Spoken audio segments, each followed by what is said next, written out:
छौड़ी पाँच पाँच होबो हकैटेन गे, बिना तेल के ज्यादा बौला लटेन गे। कैसन रे छोड़ा रे, तोरा ना बुझाई हौ, बाल्टी लेके हम खड़ा भेलिए, तू नहाई जे चला।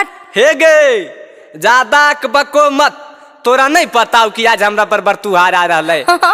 तोरा पर तब 5 साल से बर तू हरा रहा, जल्दी हटबे की मरियौ ता सालवा से। अच्छा हंसो हिंगे, हंस ले, लेकिन याद रखिया हंसले घर बसो है। मैया गे मैया। की रे काहे ला ते हल्ला कर रहली? जल्दी से तैयार होके जाई ना, कुटुमा आ गेलखिन। आगे तो पेनिए की जे सटवा मैरनमा करके धैलिए लगो कोई झमका के चल दलकै। आओ हमें पहन लिया हो। देखीन खा आई जी तो बरतूरा लड़कावक देखे ले कि लड़कावक बप्पे के देखे ले हा। अरे त काहे ला दोनों अपने में लड़ रहले हैं? अरे जाई ना, दूसर का शर्ट पहन के चल जो। हाँ बउआ बताइए, कौन सा जॉब कर रहे हैं? अभी हम जॉब कहाँ कर रहे हैं, अभी तो हम पटना में रहकर रेलवे की तैयारी कर रहे हैं। ओहो सॉरी, लगता है हम लोगों को कोई गलत इन्फॉर्मेशन दे दिया है, हम लोग जा रहे हैं। ए जी जा रहा लो तो नाश्तावा के पैसा दे के जा, सब आबो खा खा के चल जाए, घूर के तो कोई अबे नहीं करो है। गे मैया की रे लगो हमर सदिया इहो साल नहीं होता की।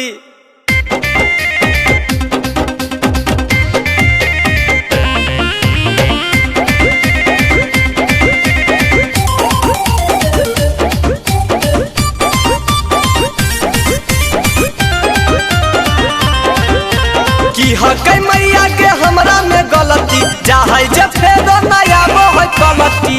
अगे मैया हम सुंदर नहीं है ये, कि हकै मैया के हमरा में गलती चाहे जे फेरो नया है गलती। धीरे धीरे करके सारा उम्र अब ढाला तो मतलब लागो हो कि मौरी माथे न चढ़तो, बर तू हरिये में उम्र गुजरतो। अब लोगों हमनियो सबके धरना पर बैठे पड़ता हो। चल नौजवान का यही है नारा, नौकरी दो या छोकरी दो, नौजवान का यही है नारा, नौकरी दो या छोकरी दो। आइए हम हैं अंजलि भारती महक इंटरटेनमेंट से कैमरामैन नीरज के साथ। जैसा कि आप देख रहे हैं यहाँ पे नौजवानों लोग धरना पे बैठे हुए हैं। आइए जानते हैं इनकी क्या समस्या है, कहिए क्या परेशानी है। Hello hello. हाँ बोलिए ना, सरकार सुन रही है। नहीं भाई नहीं, हम रिक्स नहीं लेबो, उधर से बोलिए ना, रहला हम इधर से बोल दिए। वाह अच्छा प्रॉब्लम क्या है, प्रॉब्लम बताइए। हाँ सुनिए, नौकरी के भारती निकालिए नीतीश चाचा, नौकरी के भारती निकालिए नीतीश चाचा। खोजेली दुल्हा सारा कारी, सारी लड़की कुंवारी, खोजेली दुल्हा सारा कारी, सारी लड़की कुंवारी।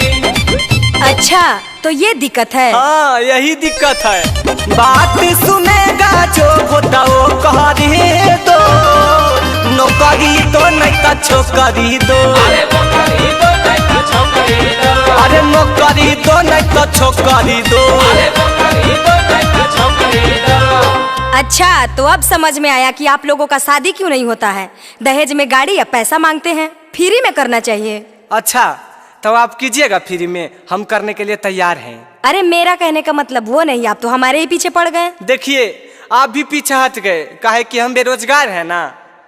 हो गए शादी सबके हमारे है बहारी हो गए शादी सबके हमारे है बहारी हो। देदा चपरासियों में नौकरी सरकारी हो, देदा चपरासियों में नौकरी सरकारी हो। अच्छा तो रोइए नहीं। माथा वापस समाजी के टोकरी दो। अरे चुप, जे डिमांड है मांग।